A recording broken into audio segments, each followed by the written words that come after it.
Bismillahirrahmanirrahim. Assalamualaikum warahmatullahi wabarakatuh.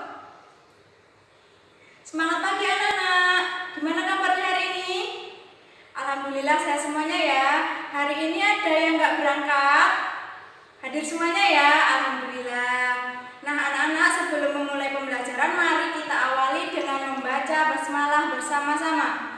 Bismillahirrahmanirrahim. Semoga dengan membaca doa tersebut kita diperlancar oleh Allah dan anak-anak dapat mengerti apa yang Bu Guru sampaikan. Nah anak-anak, siapa yang suka atau sering membaca buku cerita?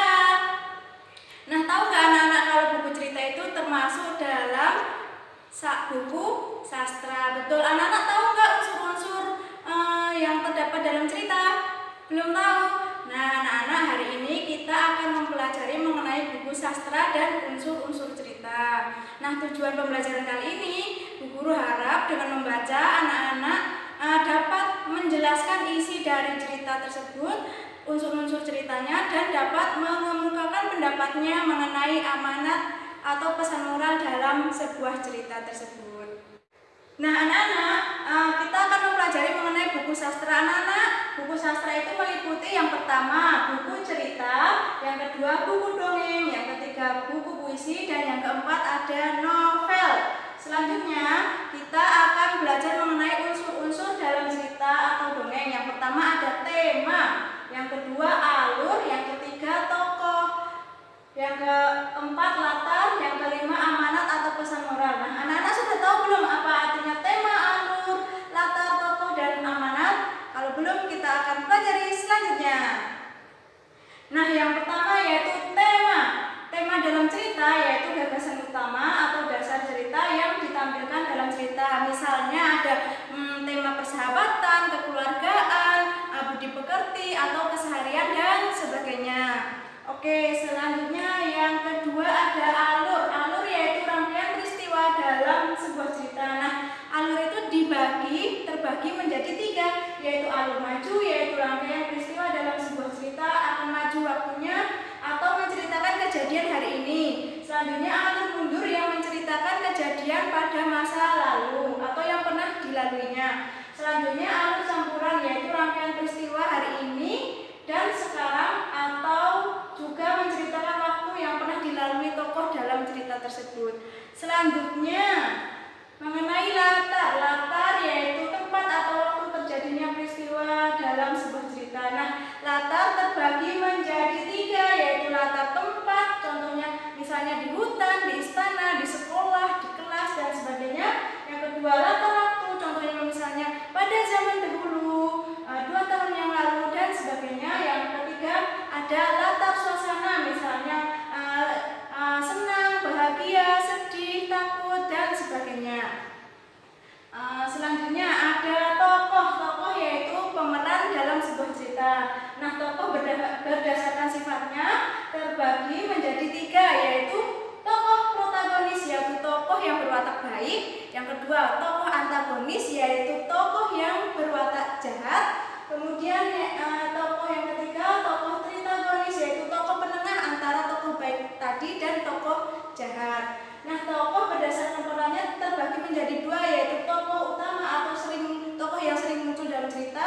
Yang kedua adalah tokoh pembantu yaitu tokoh yang dimunculkan untuk mendukung tokoh utama tersebut. Selanjutnya amanat atau pesan moral. Nah amanat yaitu pesan yang ingin disampaikan penulis terhadap pembacanya.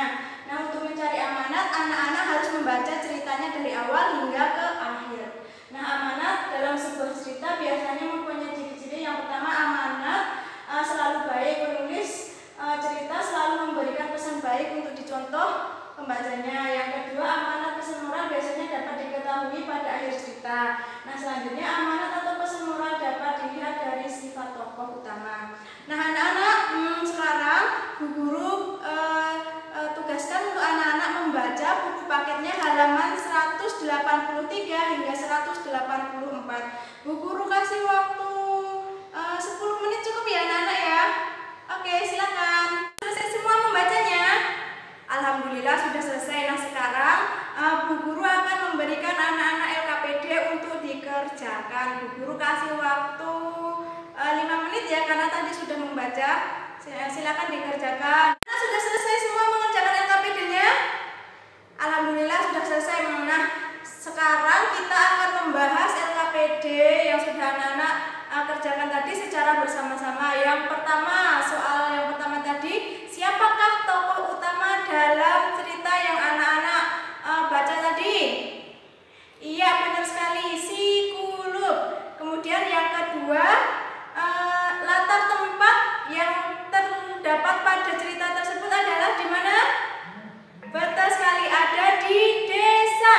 Oke, soal yang ketiga, siapakah tokoh protagonis dan tokoh antagonis dalam cerita tersebut? Yang protagonis dulu? Iya betul, orang tua si Kulub. Nah, tokoh baiknya itu orang tua si Kulub. Kemudian siapakah tokoh antagonis pada cerita tersebut, anak-anak? Iya benar sekali, si Kulub tersebut. Nah, selanjutnya yaitu soal keempat, bagaimanakah sifat si Kulub pada cerita tersebut? Iya benar sekali, si Kulub dalam cerita tersebut mempunyai sifat yaitu serakah dan sombong. Betul sekali. Nah, kelima atau soal terakhir yaitu apa amanat atau pesan moral yang disampaikan pada cerita tersebut? Siapa yang bisa? Iya. Harus senantiasa hormat kepada kedua orang tua, tidak boleh durhaka kepada orang tua. Benar sekali. Pesan moral dalam cerita tersebut yaitu kita harus menghormati kedua orang tua kita dan tidak boleh durhaka. Benar sekali.